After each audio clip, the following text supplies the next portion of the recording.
Hi, I see Dave there.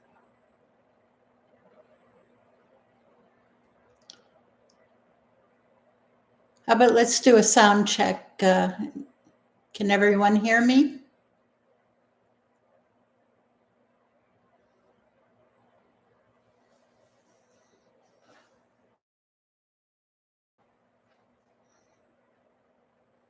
Okay, good. Thank you, Tracy. Yeah, we'll hold on for a couple minutes to let the rest of the people come on. I know that there's other people waiting, and they probably stepped away from their phones or their computers. Yeah, we'll give it a couple minutes. How's everyone doing?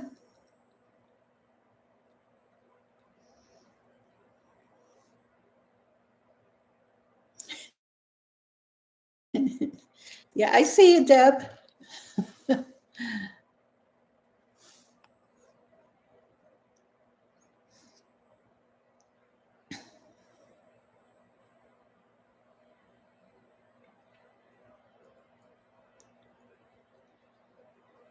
Okay, good. Oh, hey, Diane. Good to see you.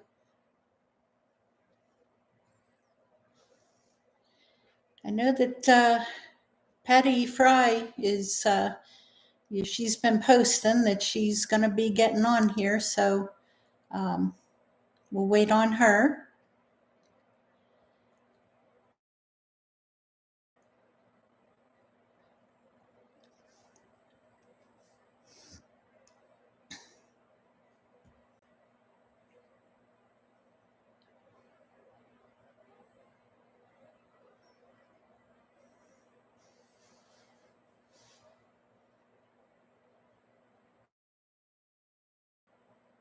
Okay, yeah, I'm in my office, my new office, still under construction. Um, well, not really construction, just a little bit of finishes need done here and there. Oh, I know, Tracy. It's yeah, it gets dark so early yet. Little by little. I can't. I remember reading how long it takes. Per day. How much lighter that it gets per day whenever um,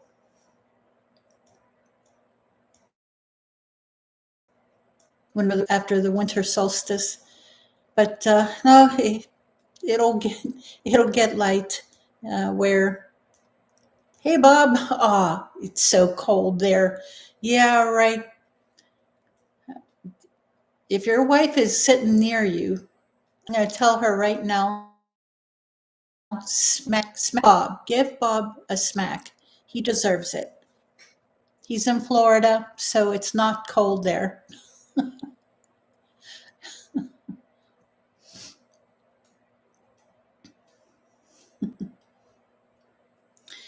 Yeah, pretty soon it'll be light at 9 o'clock at night. So,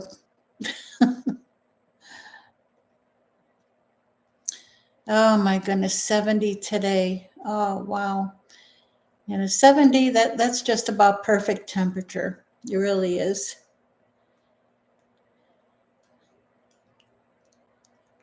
Diane, yeah, yep, that's where we'll see ya.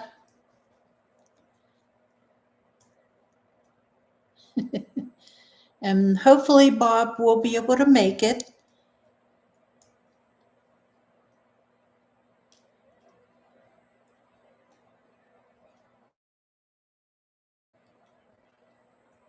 Come on, Patty, get on here.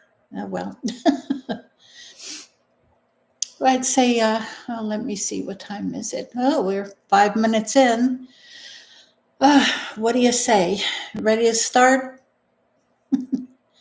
Uh, Everyone else, whenever they come on, they'll have to rewind and catch up, and because going to be bouncing around a little bit here and there. Just at first, give it a little bit of an update and go over, some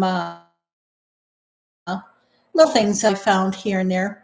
I like to dig and find, older reports and all kinds of little things. And Deb, definitely,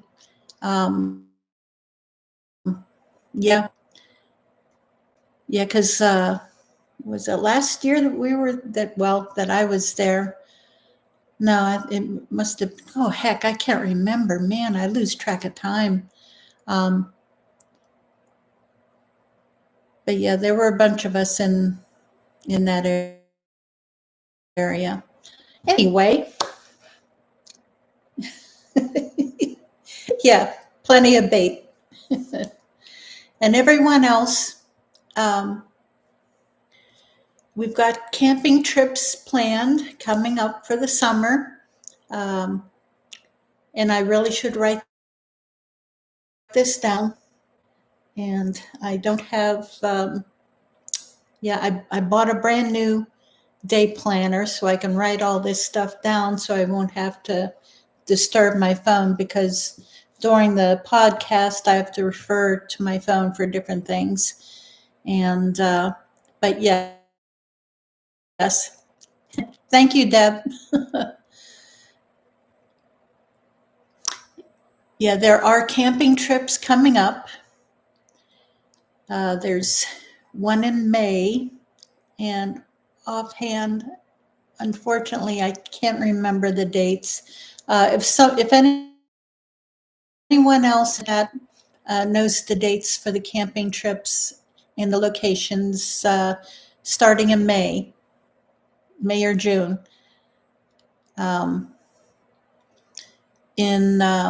let's see, there's Prince Gallitzin State Park that everyone is invited to. It's a group camp out for whoever wants to join us.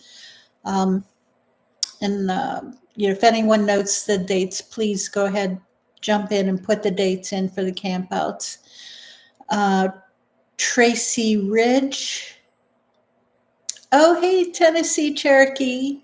Good to see ya. Yeah, Tracy Ridge.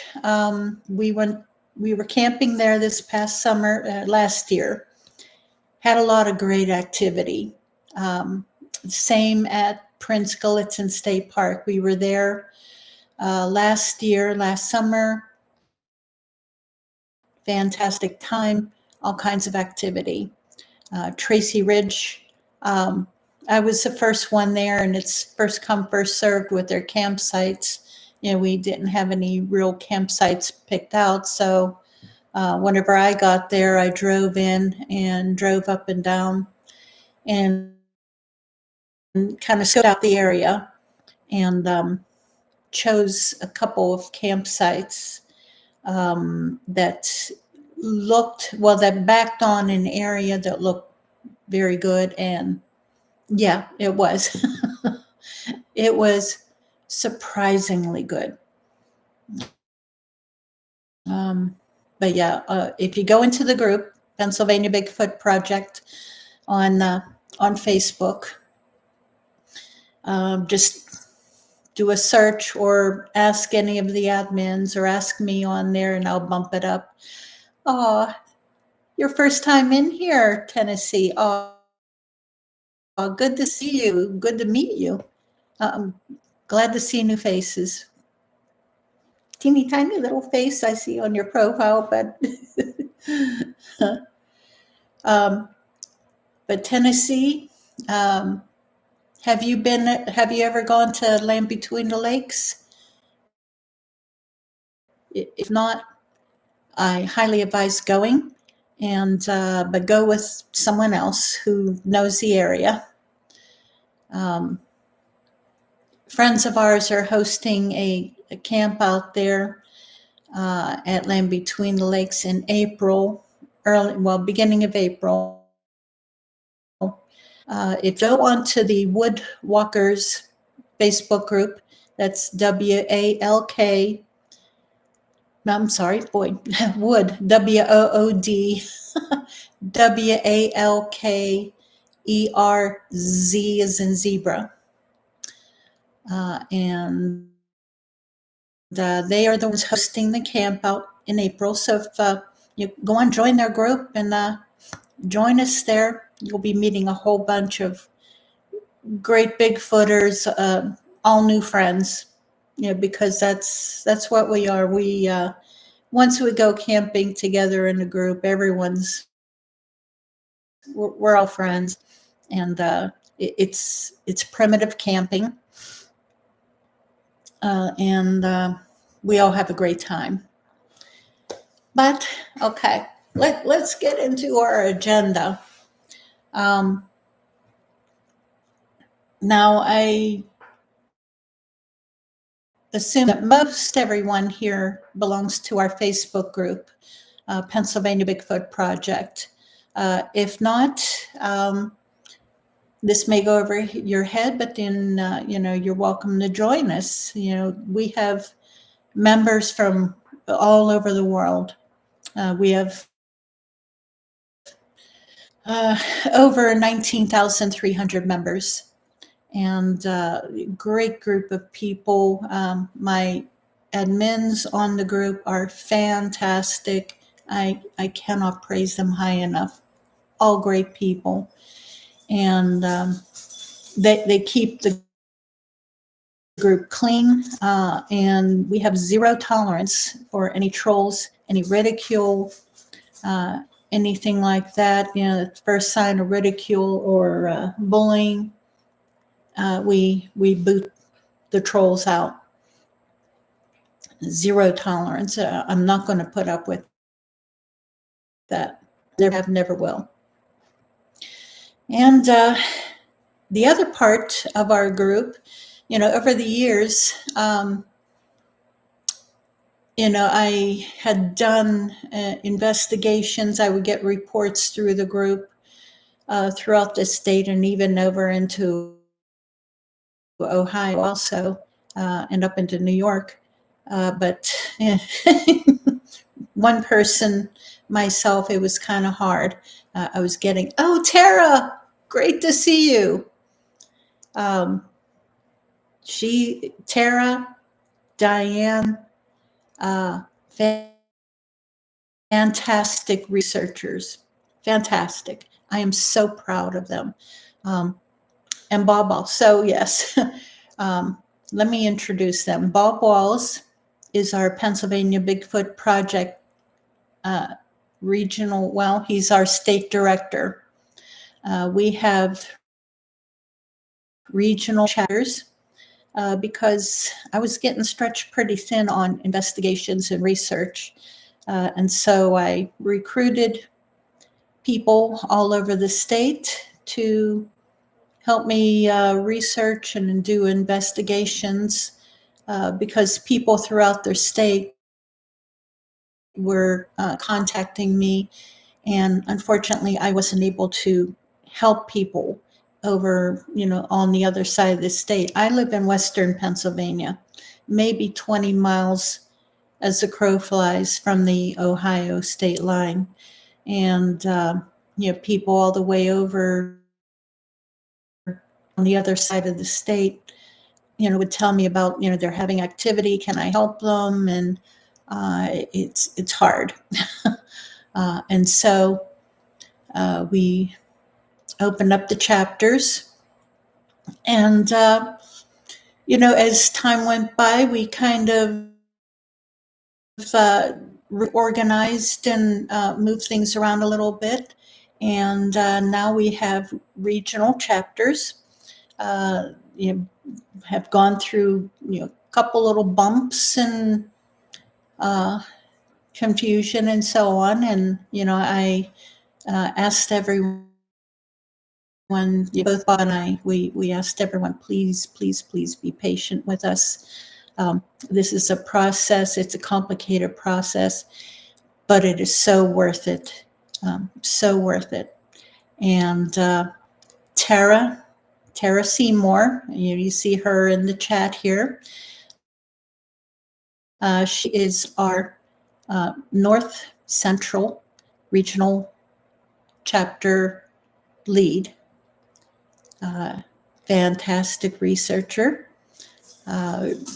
She has fantastic instincts. She can get in there and dig and find out what's going on. Can't praise her high enough. And Diane, she's, I guess, what we would call a floater. Another fantastic researcher, dedicated. All of them, all our leads, they're so dedicated. I'm so proud of them. And Diane, God bless her. If we need someone to help out in an area, she's there. And the Stetzers over in New Jersey, bless them. God bless them. They jump in. Donut predator. Hey.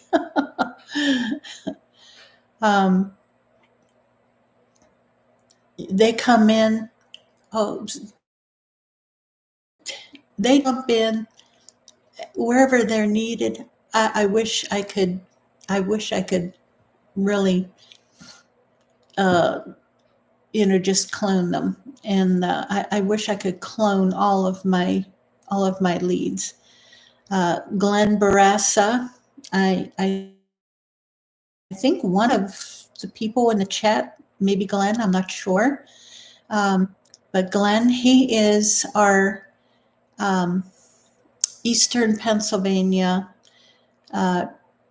regional, let me see, Eastern Pennsylvania director, as well as he covers Northeast Pennsylvania. That's his research area. And Glenn has been doing this for a while. He knows what he's doing.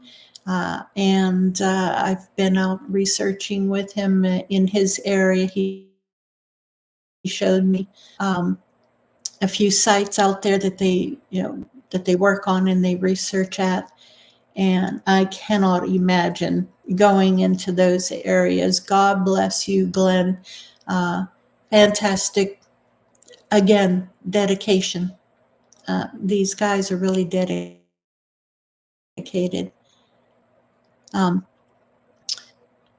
Brandon is, he's our South Central. I don't think he's in the chat, but he is South Central regional lead. He is, I met him a few years ago at one of our campouts. Oh my God, this guy, he fantastic father, dedicated to his kids. And he is, again, like the others. And I don't know how we find these people, but you're also dedicated. Like I say, you're dedicated and you're passionate, about learning and doing this. And I'm so proud of you guys. Ben Duckett, you're from Northwest region. He is our Northwest region lead, as well as our Western Pennsylvania director. He's been doing it a while. I've gone out on investigations with him in his area. He's up in the Erie area. And right now, right now the weather isn't too bad, but in the wintertime, forget it. This snow up there, coming off of Lake Erie, it gets really wicked, and no thanks. And God bless him and his team. He's got a great team of guys that he researches with, along with Larry Hogue, who just joined us about a month or so ago. Larry, I've been on a research trip. Well, no, he came to the camp out at Tracy Ridge and surprised me. He had had some experiences before, and retired military, jumps right in there with both feet, literally. And all excellent people, all excellent people. And, Southwest Pennsylvania, Fred Saluga with the Fayette County, Pennsylvania Bigfoot Research Project. His group is separate from ours, but they are friends of ours. And Fred Saluga, he's a special friend. Look him up. Fred is a colorful man. Look him up on some of the podcasts and listen to him. Very intelligent, very dedicated. He digs into the subject. He really does. Yeah, I love Fred too. Fred is a good guy. Okay. Hey, Donna Predator Ken. Okay. Good to see you. And just all good people. All good people. And I can't wait for all of us to be able to get together and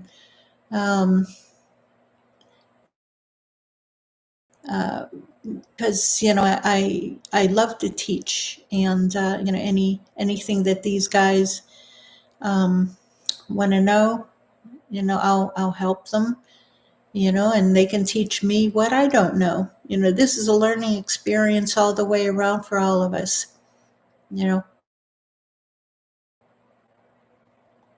Yeah, I wrote a book about 50 years, and still going, but that was 5 sightings and numerous encounters over a period of 50 years. It's not 50 years of experience. I, that's the way it is. But yeah, if you're interested in purchasing my book, it's on Amazon. Just look up my name, Mary Fabian. It usually, if you just type in my name, it'll be the first thing on the list that pops up. And just a little bit of housekeeping. If you are not already a subscriber to the channel, please click on that little button that says subscribe. Click on the like button, and I appreciate it. I really do, because it it helps the channel. It helps YouTube to boost my channel, and so on and so forth. Now we have decals. These are, what do you say, about 3 by 5. These are each. I take PayPal, and if you're interested, let me see. I can. Well, Bob. Okay, you're waiting on yours. Okay, that's a hint, huh? But I have 6 available, and $5. And okay, Bob, I'll send you one. I think you deserve it.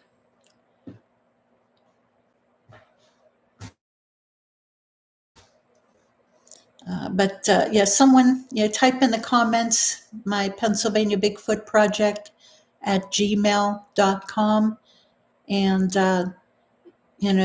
just go to PayPal, type that in, and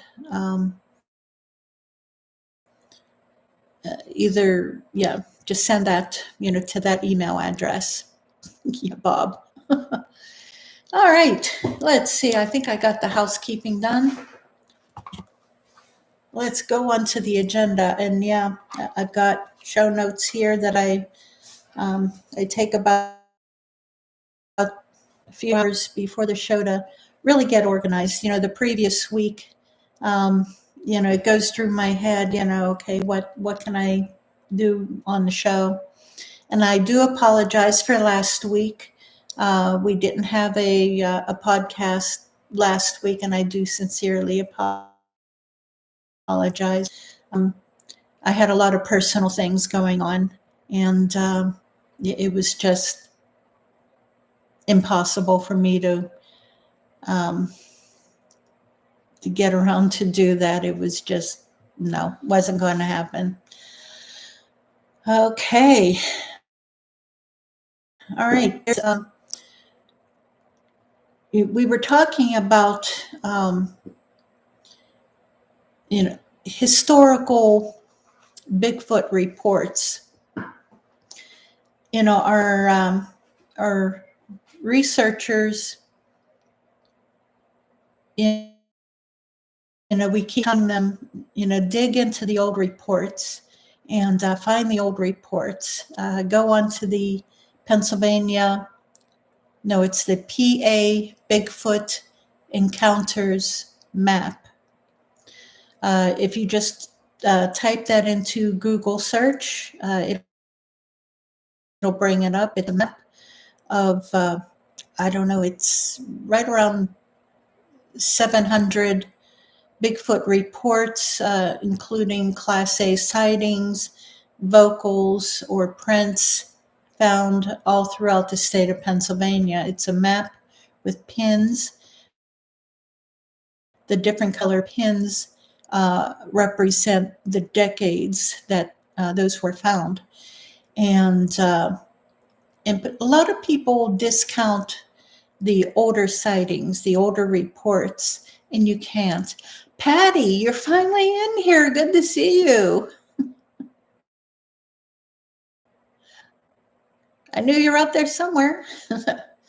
But the historical reports, and I'm talking about not only from 20 years ago, but from 100 years ago, 200 years ago, there are newspaper articles out there, historical accounts of what people saw and experienced. And, these are all reports that help. It's an area that, sorry, Patty. I put the link in the group, hoping that people wouldn't have problems finding it. That you just, I know I don't know. I make it confusing because sometimes I'll do a live in the group only, but this week, no, it's on Facebook, or not Facebook, it's on YouTube. Sometime later in the week, perhaps, Bob and I will do a live in the group only, and that'll be either later in the week or early next week, and that'll be in the group only. But back to the, Patty, but there are newspaper articles,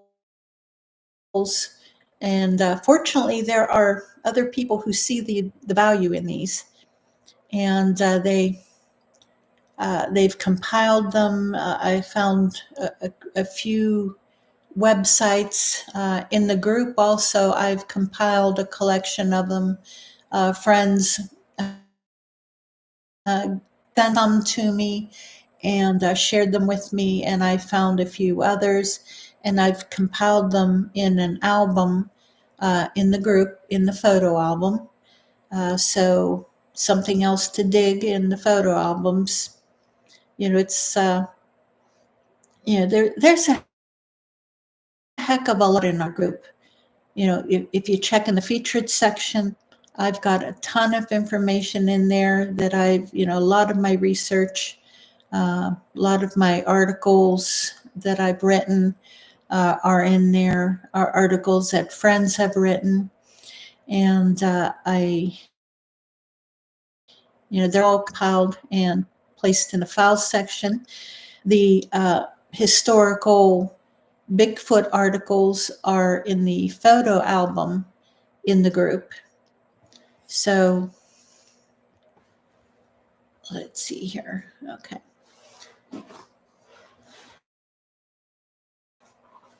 The name of the book that I found, if you're interested in something like this, yeah, that's right, in the files section also. Yeah, thanks, Bob.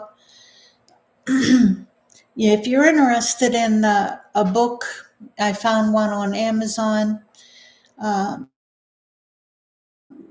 It's always fascinating reading, to get perspectives from, others, especially from 100 years ago, or, heck, Davy Crockett saw one and he wrote about it.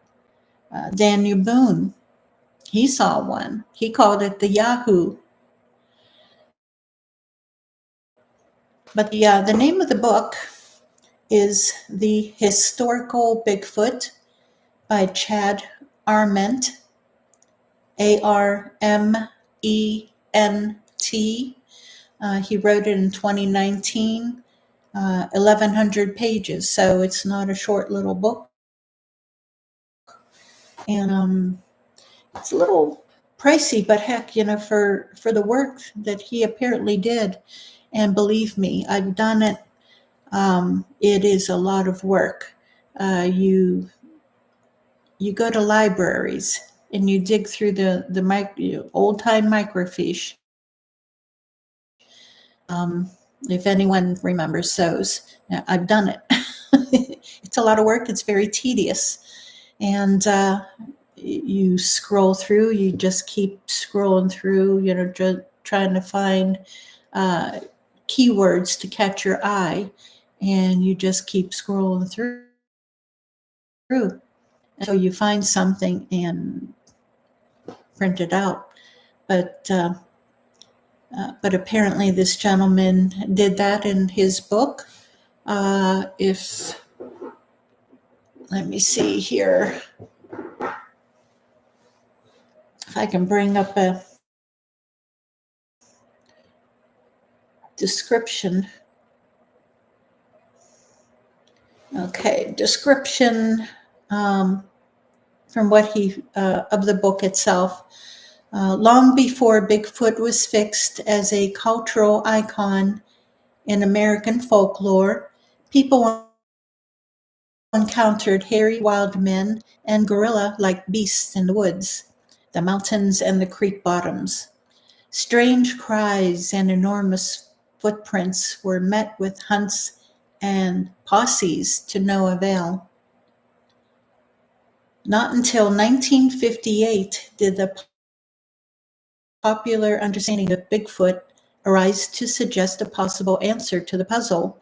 This book surveys the historical Bigfoot, providing the researcher and enthusiast with data on hoaxes, misidentifications, folklore patterns, and cases which suggest the presence of an as yet unidentified primate in North America.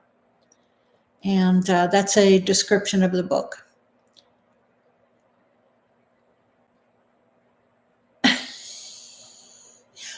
Tater. Okay, is this Tater from Ohio, or is this a different Tater? And Tater, yes, I've seen 5. And Deborah Parker McGee, my sister, she saw one in Oklahoma in 2018.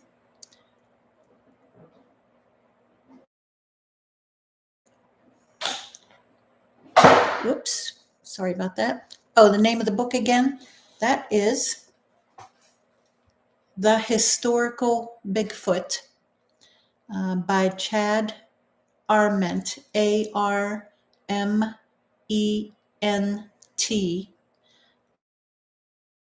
The book was written in 2019, at least the second edition was written in 2019.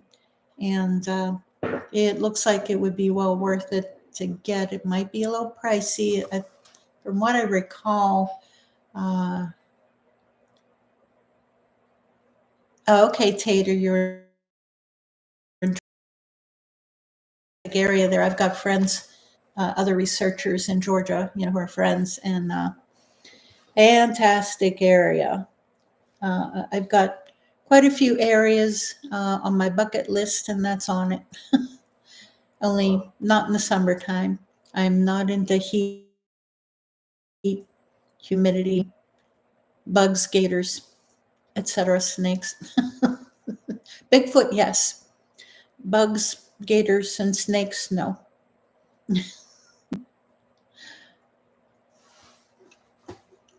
That's why, Bob, I ain't going to Florida in the summertime.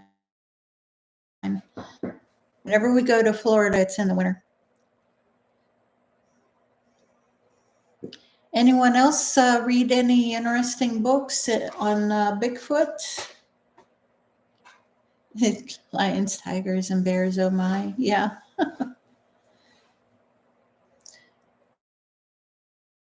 Reference books rather than biographies or things like that.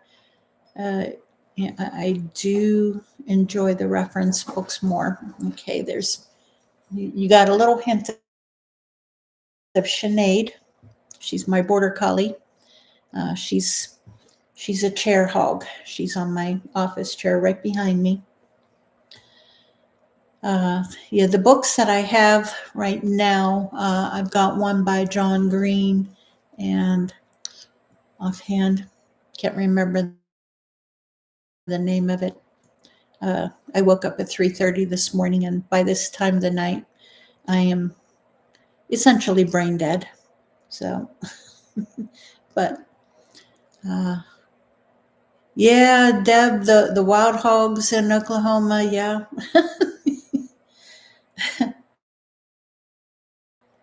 Yeah, Deb, my sister Deb, she saw her very first Bigfoot in Oklahoma. And,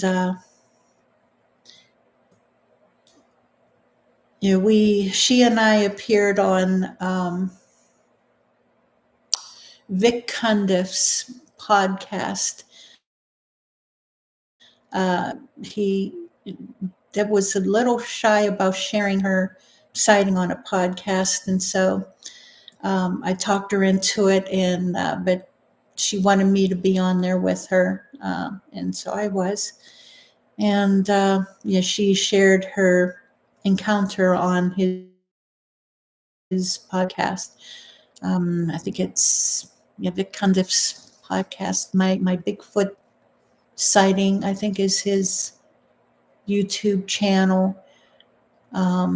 Okay, the 52-mile-an-hour running at the casino, Bob.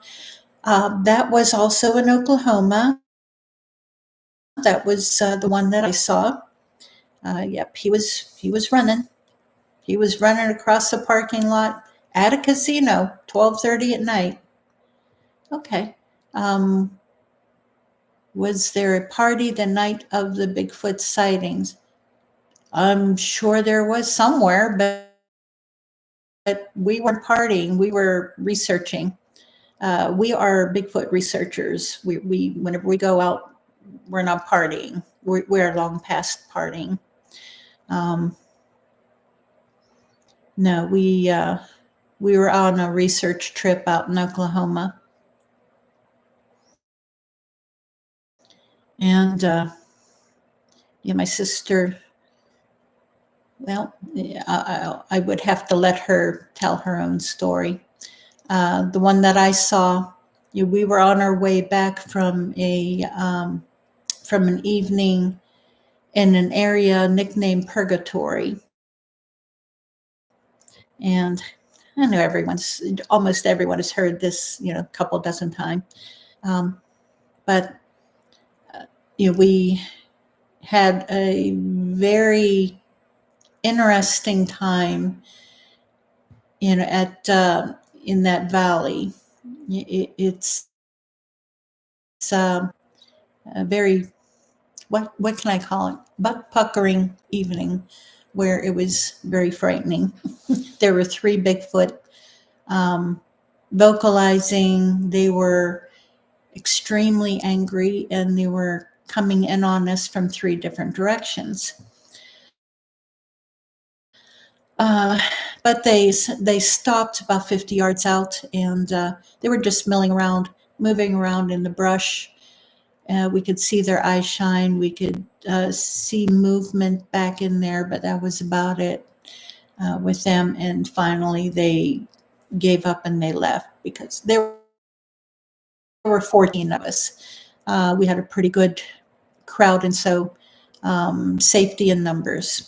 Whenever it comes to bigfooting in dangerous areas, safety in numbers. I can tell you that right now. Um, we we left that area in our caravan and drove back to the. It was after midnight, and we had a 3.5 hour drive back to camp. So, we're driving back. We didn't go that far from Purgatory. Whenever one of the guys in the caravan, his truck, he was having problems with his truck, and so we pulled over, and we were in a one of the native reservations there in Oklahoma. Offhand, I can't remember which one, but it happened to be a parking lot casino. And so we're all parked at the end of the parking lot, and everyone but us they had their heads underneath the hood trying to fix this guy's truck. And there were four of us in the pickup truck, my sister and I in the back seat, and another friend, Chuck and Dave, in the front seat. I was sitting behind the driver, and my sister was sitting behind Chuck on the passenger side. And Dave, the driver, and my sister, they were on their phones, just playing on their phones, texting or playing words with total strangers. That's a running joke for Deb and I. And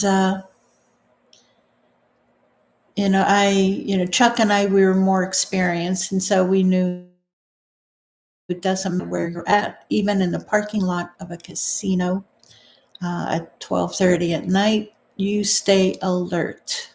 And I keep preaching situational awareness. You always stay aware of your surroundings. It doesn't matter where you're at. Okay. Um, all right, Tater.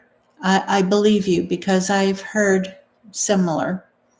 Honest to God, I have heard a similar story from a friend of mine who was in Louisiana.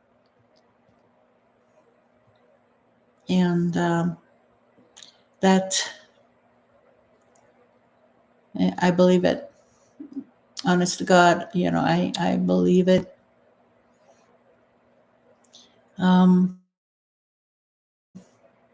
Anyway, in Oklahoma, this, I'm looking out the window and Chuck's looking out the window. We're just, there's a casino on our left, and we're in the parking lot, a bunch of pickup trucks, scattered throughout, the parking lot, the very bright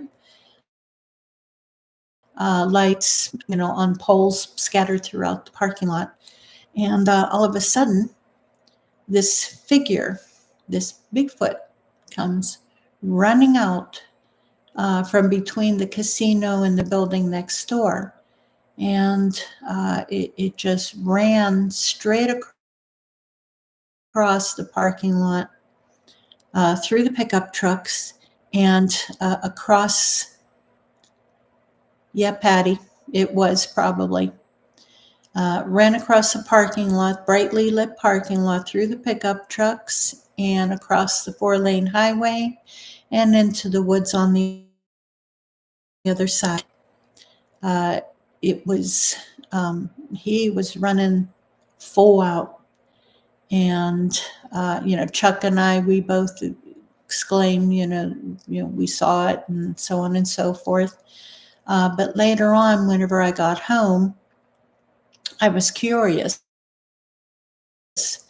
and I talked to Chuck and I asked him, estimate, about how long did it take him to run that distance from where he came out, from between the two buildings to where he went into the woods.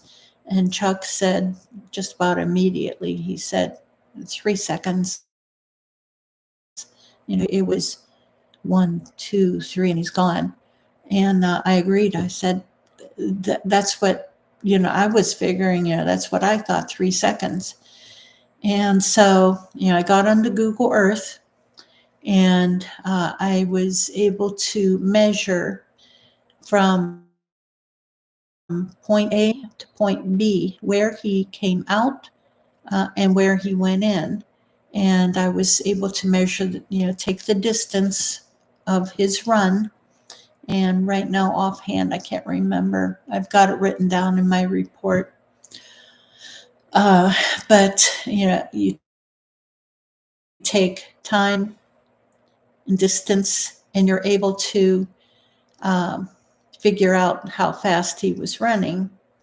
And I estimated he's running just about 52 miles an hour, which is on average for a Bigfoot running full out. I've received reports of them running anywhere from 45 to 55 miles an hour from people who have been in vehicles where the Bigfoot has chased them in the vehicles. Yeah, they at that particular casino, they raid the dumpsters. And at nighttime, the casino workers, they refuse to go outside at nighttime, to go to the dumpsters because of the Bigfoot there. And the security guard, I spoke with the security guard. She came out, and I asked her about, the security footage, and, if they would be willing to share it. Because I knew, they have cameras everywhere, and I knew doggone sure that they caught it. And she said, no, they're not going to share it. They delete that footage, and they most definitely will not share it. It's like, oh man, that would have been so perfect, so perfect. But okay, you clocked. Okay, you clocked the Rougarou at 60.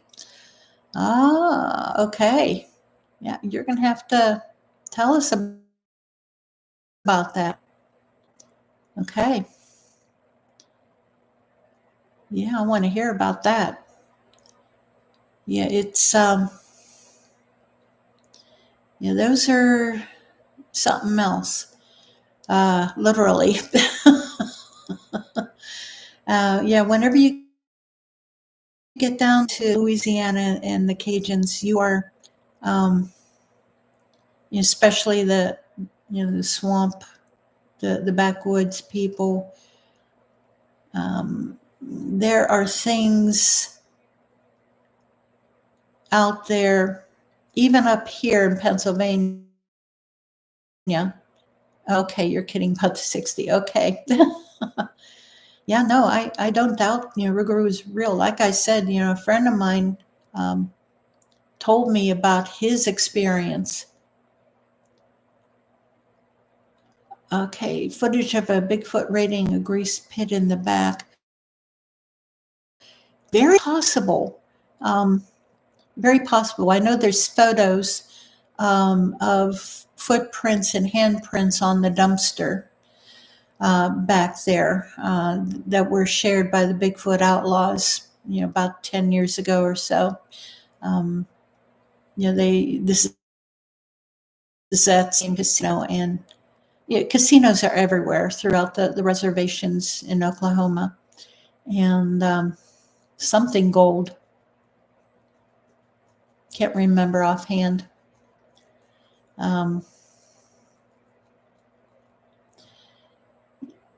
Irritates me, but again, I'm exhausted and my brain just isn't working. Been up since 3:30, and uh, but yeah, it's the Rougarou, which is essentially a dog man, shape shifting. And I know some of you may not believe, what we're talking about. But they're out there.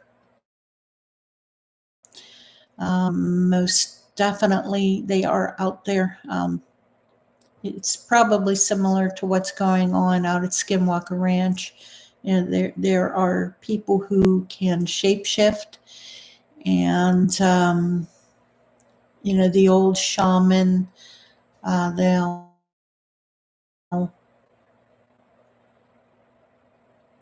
I to be honest, there's a lot of this. Aw, Tater. Okay. Yeah, I agree. Okay. All right. Yours had a head shaped like a gator. Interesting. Okay. Well, come back. If you're on Facebook, Tater, join us, Pennsylvania Bigfoot Project, because I want to hear more about, what you witnessed. And contact me on there or contact me on here. I definitely want to hear about that. You have a good night. Oh, yeah, Donna. Yeah, Ken. Absolutely. Ken Johnson, Book of Enoch, Genetic Tampering. Yes. Absolutely. Absolutely. It's the ancient, I don't know if you follow Alexander Sitchin, his writings about the Anunnaki. If it's not the Anunnaki, it's the fallen angels. Basically, it's the Nephilim, the Elohim, and but the ancients, whoever was here, because there is evidence of ancient civilizations from before the flood, 12,000 years ago and before. Ancient civilizations, very advanced civilizations. If you go like on Google Earth, you can see signs of what others term the ancient star forts, where their ancient cities were placed, the city walls. You can see evidence of the city walls even yet. And like I said, this is from 12 to 15, 20,000 years ago that all of this went on. And then the flood happened. And these ancient civilizations, these people, whatever they were, wherever they were from, they did genetic tampering genetic experiments where they would clone creatures with other creatures that had no right to be cloned and their DNA tampered with. And it's very possible that that's what Bigfoot is also, just a result from that, between a matching of an ancient non-human primate along with angelic DNA, along with human, and we got the Bigfoot. And then there's the Rougarou, the dog man, the other creatures. And I know about these other creatures. I am told about these other creatures. I read about them. Friends of mine research them. I don't. I concentrate on Bigfoot. My interest is Bigfoot. Anything else just divides, and it's just too much. I can compartmentalize up to a point, but whenever it comes to cryptid research, I concentrate on Bigfoot, and that's it. I've seen evidence of the possible, what we can term Nephilim. It may not be Nephilim in particular that they're descended from, maybe something similar, but I have personally seen evidence of that. And I've never seen them hop into portals. I've never seen them disappear or anything like that.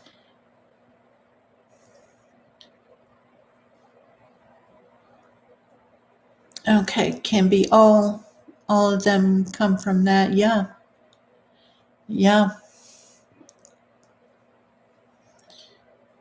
It's there's a lot of this going on, and a lot of. Oh, you going to bed, Bob? Oh, good night. Glad to see you, and I'll talk to you tomorrow. But there is so much more out there. I keep telling everyone, so much more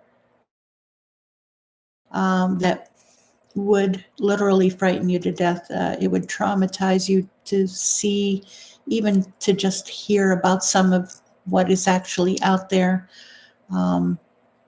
It's truly frightening. And this is just something that, hey, I can deal with Bigfoot. I'd much rather deal with Bigfoot. I don't want to see or experience any of the other things. I have no desire to see anything else. Yeah. That's, no.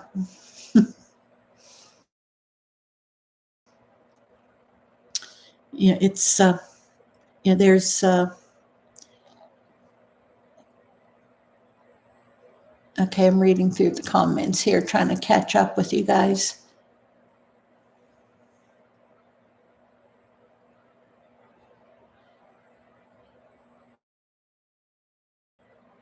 Yeah, yeah, Deb, just seeing the Bigfoot, I know that was traumatizing enough to you. I saw that. And my sister, I think she still suffers from a little bit of PTSD from her sighting. It wasn't a particularly what you would perceive as a traumatic sighting that she had, but for her, it was. She would come along on research trips with me, and she believed me. that I had experienced and seen what I had seen. But even so, and I know this is just fact. You may believe someone and what they experienced, but even so, there's still that tiny percentage of doubt in your mind that you really don't even realize that you have, but it's there.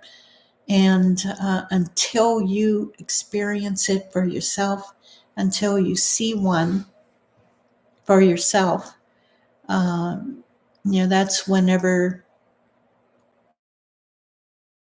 it comes and smacks you in the face that, hey, they are real. And that's what my sister experienced. Yeah, Patty. Yeah, just Bigfoot. Uh,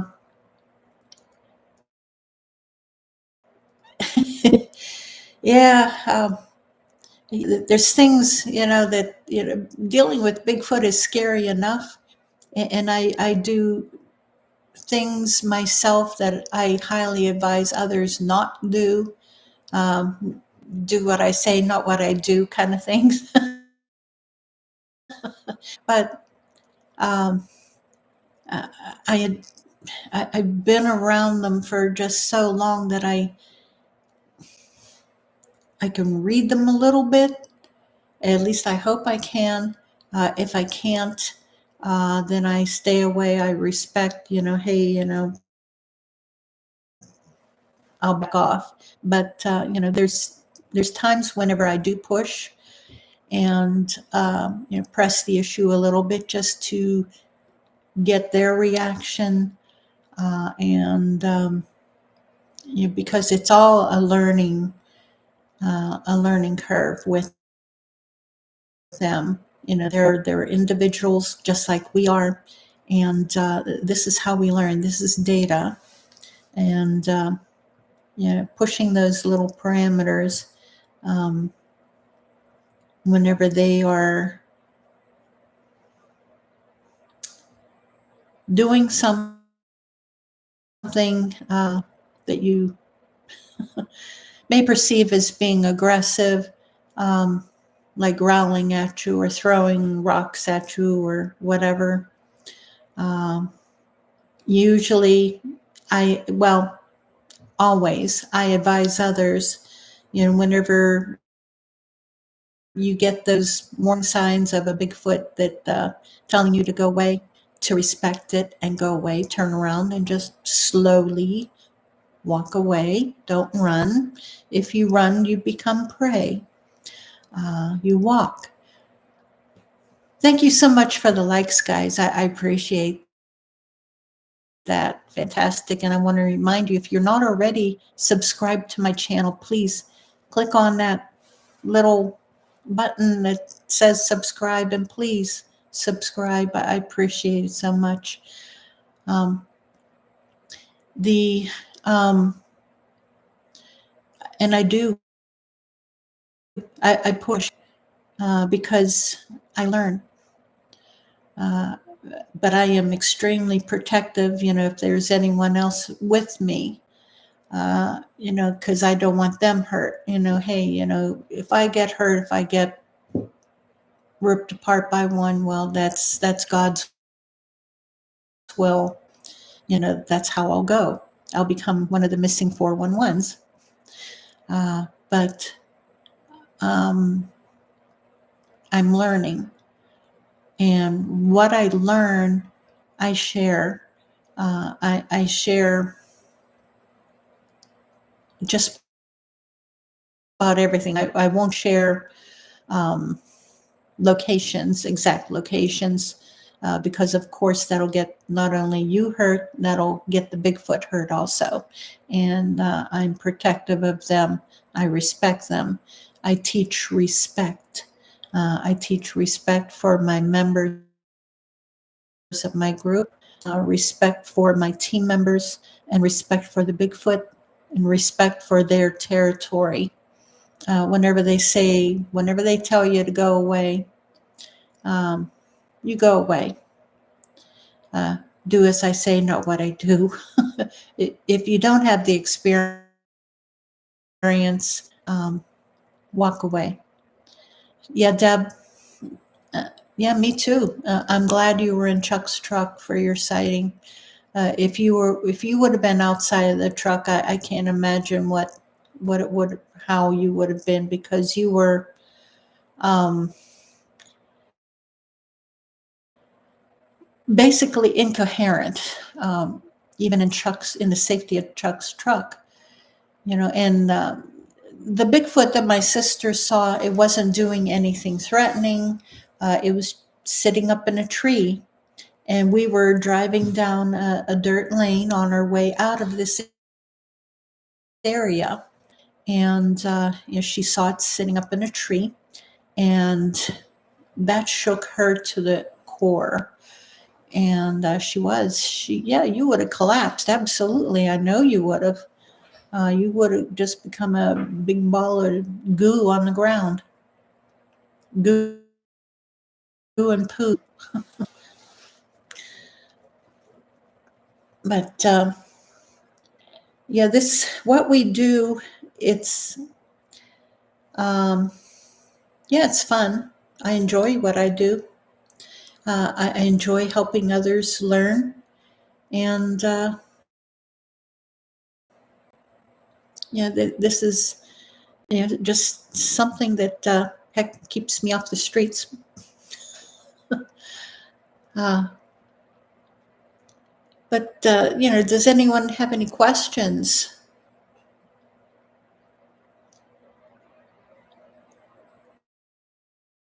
I know there's like a 30-second delay. I put the settings. Oh, Shelley or Steve or Shelley. Uh, yeah, you always thank them and back out of bad situations. Yes. Um, I don't thank them. There are times whenever I cuss, I'll call them. I'll call them out on it. You know, a lot of times they're being a bully, and I don't take well with bullies. And yeah, I cuss them out. But yeah, I thank God, and I back out of that bad situation. Uh, Thank you, Lord, for protecting me. Uh, yeah, it's those bad situations can go bad pretty quick, really quick, and very unexpected. Yeah, you think, oh, this is great, this is wonderful, and then all of a sudden, not good. Okay, Jeff. Hi, Jeff. Let's see. Jeff says, I was wondering if there has ever been a discussion about how dogs react to a Bigfoot as opposed to how they react to bears. Any difference? Well, I can speak personally about that. Yes, yes. There are many instances with trained dogs, even where police dogs, they have no problems with bears, but whenever it comes to a Bigfoot, they turn tail and run to safety as quick as they can. I have a border collie. She's sitting right here, right next to me. I've taken her on a few campouts in active areas. These were safe areas, comparatively safe areas. I won't take her into a dangerous area, such as Land Between the Lakes. I would not, absolutely would not take her anywhere near that area. She would become dinner. Yeah, I'll tell you about what happened. I was on a camping trip with a friend at Salt Fork State Park. This was, let me think what time year it was late fall. The rest of the campground was closed. So it had to have been, either late November or sometime in December, perhaps. It could have been even early spring. But we were camped at this one spot that there had been a possible Bigfoot scene or activity in that area right there. Salt Fork State Park is active. There are Bigfoot there. It is very active. And we were at the main campground in Section A. We were camped at the very end at the circle. And I had Sinead with me. I had her on a 20-foot lead tied up one into the bumper of my truck. Or wait a minute, no, I had it tied to a tree at the end of camp. There was a bluff at the edge of our camp, and I had her tied, the lead tied around a tree, large tree. And so I gave her enough room, so she could come to me, come to my friend, and walk around, and all was good. So she, this was right around 11 o'clock at night, something like that. She walked over to the edge of she was there at the top of the bluff at the edge of camp. She squatted down to pee, and I see, her head turned. She looked down at the hill from her. I couldn't see what she saw, but I saw her head turn and look down the hill, and all of a sudden she bolted. She ran as fast as she could to me, tail tucked, her hackles up, eyes completely panicked. I had seen that in another dog that I had before that had been bullied by a Bigfoot. And she was in a complete panic. And I didn't see what she saw, but I recognized the look and I recognized the actions. Like I said, from my other dog who reacted the same way every time the Bigfoot would come around my house. Occasionally, where we live now, we are, I don't know, about 15 miles from Moraine State Park. Bear will go through here, coyotes.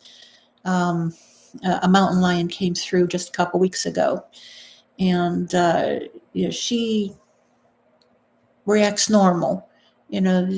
She'll watch, she'll growl, she'll bark, but that panic, that terror isn't there. Whenever a Bigfoot is around, a smart dog who will survive the situation runs. And runs and hides, runs for the owner, runs to safety, but they'll run. And that's what they do. If your dog turns around to fight, it's a dead dog. A dog won't survive a fight with a Bigfoot. They'll get ripped apart, literally. But Debbie goes. She goes Bigfooting with me as often as she can. My sister still works. I'm happily retired, but she has Fridays, Saturdays, and Sundays off, and she goes camping with me, research trips, as often as she can, and we're planning on a few for spring and summer. There's festivals that she'll come along with me, and we'll set up a booth, especially in Fayette County. And because there's, the Fayette County Bigfoot Research Project, Fred Saluga's group, they'll host festivals and conferences in Fayette County. And, hey, I support my friends, and I usually go to their festivals. And we have a good time because, there's usually the same people that we see, at the same festivals.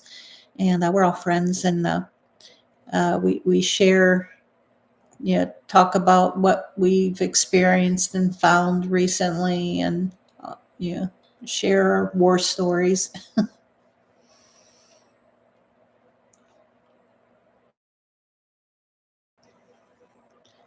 Any other questions?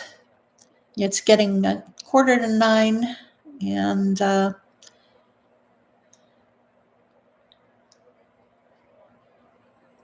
when I'll end this right around 9 o'clock.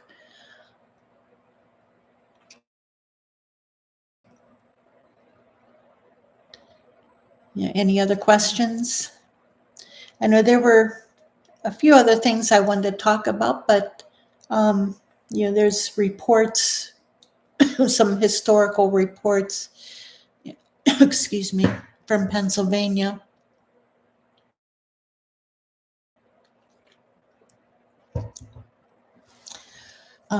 But I'm thinking I will save those for next Wednesday's podcast. This is my fourth live podcast, and Wednesday evenings at 7:30 Eastern Standard Time. This is when I will have, whenever I have my podcast. I think next week will be on white Bigfoot, white Bigfoot sightings and reports. There's been a few reports in Pennsylvania. Good night, Ken. You get on the group. If you're on Facebook, please join the group. Thank you for joining us. I'm glad that you were able to join us.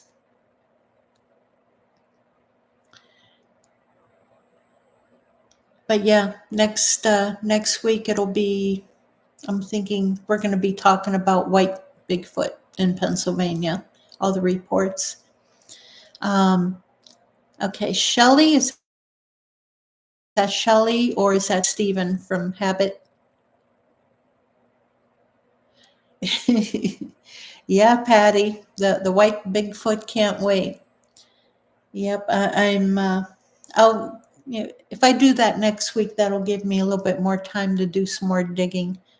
Oh, Shelley. Oh, okay. Both of you are on there. Oh, okay. Glad to see you guys.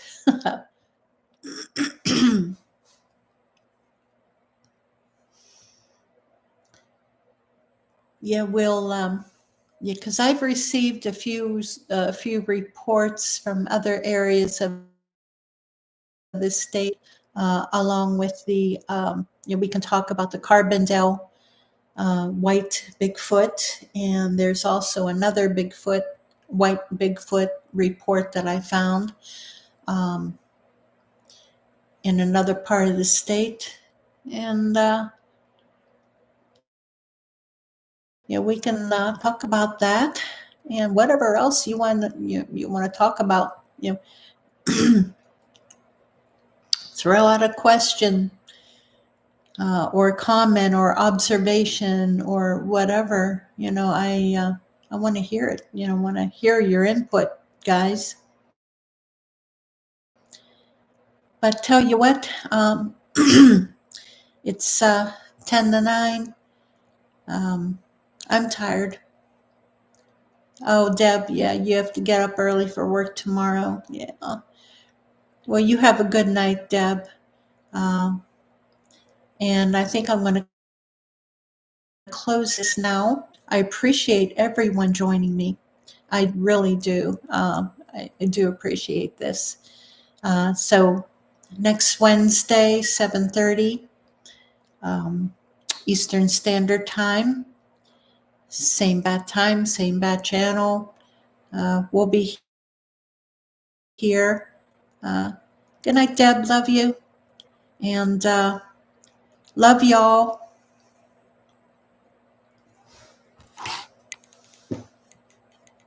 Monkey Wench out.